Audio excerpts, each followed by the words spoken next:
BEd first year paper learning and teaching. अधिगम के विभिन्न प्रकारों का वर्णन कीजिए। Explain the different types of learning. प्रस्तावना यानी सबसे पहले जब हम किसी क्वेश्चन का आंसर शुरू करते हैं तो उससे पहले हम प्रस्तावना यानी इंट्रोडक्शन लिखते हैं। प्रत्येक व्यक्ति कुछ मूल प्रवृत्तियां लेकर जन्म लेता है तथा उन मूल प्रवृत्तियों की तृप्ति सीखने पर निर्भर करती है। सीखने की प्रक्रिया के परिणाम स्वरूप ही संसार का यह विकास संभव हो सका है। सीखना या अधिगम शिक्षा मनोविज्ञान का केंद्र बिंदु है।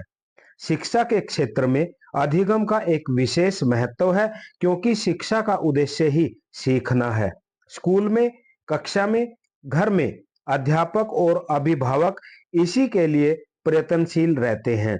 सीखना केवल स्कूल की शिक्षा, साइकिल चलाना, पढ़ने या टाइप करने तक ही सीमित नहीं है, बल्कि यह एक विशाल शब्द है जिसका व्यक्ति पर गहरा प्रभाव पड़ता है।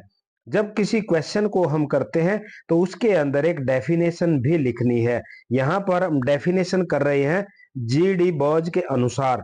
अधिगम एक ऐसी प्रक्रिया है जिसके द्वारा व्यक्ति विभिन्न आदतें, ज्ञान एवं दृष्टिकोण सामान्य जीवन की मांगों की पूर्ति के लिए अर्जित करता है। सीखने या अधिगम के प्रकार, टाइप्स ऑफ लर्निंग।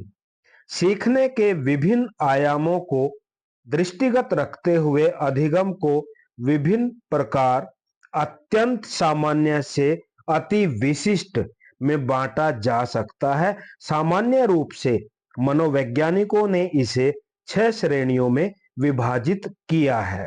सबसे पहला, अनुबंधन, कंडीशनिंग। जब कोई प्राणी किसी उद्दीपन या उद्दीपन स्थिति के प्रति कोई विशिष्ट अनुक्रिया करना सीखता है तो इसे अनुबंधन कहते हैं। इस प्रकार का सीखना मनुष्य एवं पशुओं दोनों में होता है। गत्यात्मक अधिगम, मोटर लर्निंग। इस प्रकार के अधिगम में वे सभी क्रियाएं आती हैं जिन्हें व्यक्ति जन्म पश्चात करना सीखता है, जैसे चलना, दौड़ना, चम्मच से खाना खाना, तैरना, घुड़सवारी करना, कार चलाना इत्यादि। ऐसे कौशलों का सीखना परिपक्वता, संवेदन गति, समन्वयन और अनुक्रियाओं के संगठन पर निर्भर करता है। नेक्स्ट देख लेते हैं विभेदन अधिगम, डिस्क्रिमिनेशन लर्निंग। हम अपने दैनिक कार्यों में अनेक वस्तुओं अथवा पदार्थ में विभेदन करते हैं।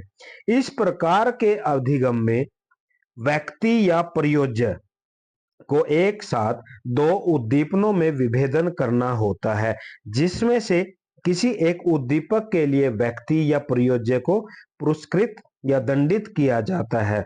यह अधिगम मानव जीवन के विकास में विशेष महत्व रखता है, जैसे मां अथवा किसी अन्य महिला में विभेदन, बिल्ली या गुड़ियों यानी टॉयज में विभेदन, चीनी या नमक के स्वाद में विभेदन, दूध अथवा ठोस आहार में विभेदन। इस प्रकार के अधिगम के कुछ उदाहरण हैं।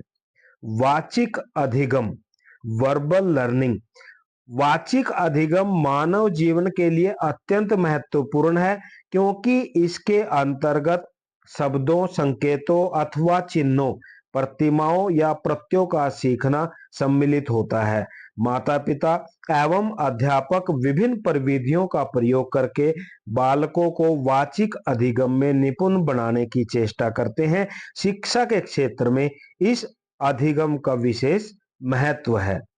समस्या समाधान अधिगम, प्रॉब्लम सॉल्विंग लर्निंग। समस्या समाधान में प्राणी को एक समस्यात्मक स्थिति दी जाती है जिसमें वह उपलब्ध साधनों का प्रयोग करके स्थिति तथा वातावरण में संबंध की खोज करके समस्या का समाधान करता है। गेस्टाल्टवादी मनोवैज्ञानिकों ने इस दिशा में अनेक सराहनीय प्रयोग किए हैं। संकल्पनात्मक अधिगम, कंसेप्चुअल लर्निंग। बच्चों में यह अधिगम अत्यंत छोटी आयु में ही आरंभ हो जाता है।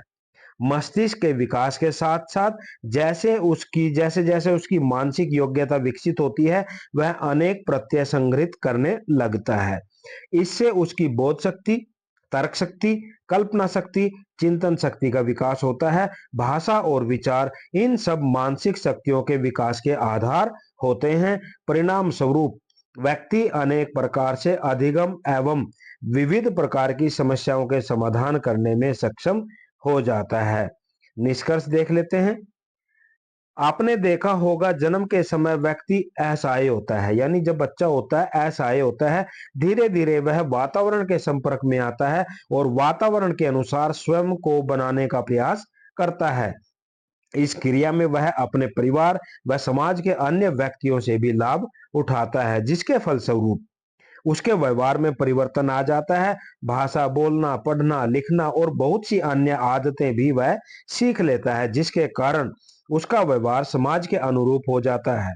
इस प्रकार सीखना एक प्रक्रिया है जिसके फलस्वरूप व्यवहार में परिवर्तन होता है। सीखने में, व्यवहार में होने वाले परिवर्तनों में अभ्यास का बहुत महत्व होता है। धन्यवाद।